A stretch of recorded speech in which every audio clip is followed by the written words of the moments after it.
आज मी मस्तपैकी घेवड्याची सुकी शेंग बनवली. चांगले शेंगदाण्याचं कूट आणि चटणी, आपली घरगुती चटणी आणि लहान लहान कांदा चिरून टाकले. ती मस्तपैकी घेवड्याची शेंग आता शिजली या आणि शेंगदाण्याचं कूट बघा भरपूर टाकले ते आणि त्याच्यात पावटं कवळी शेंग आणि पावटा येतं मस्तपैकी.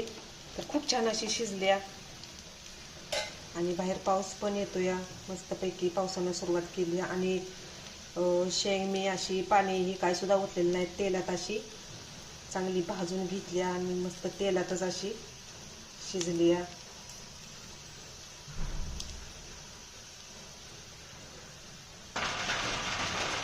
तर चांगलीच पावसानं सुरुवात केली आहे. आधी ऊन पडलं होतं आणि बघित बघित मस्तच मोठाच्या मोठा पाऊस आला असा. तर आभाळ बघा किस्ता भरून आलं आलं म्हणजे आता आणि पाऊस येईल.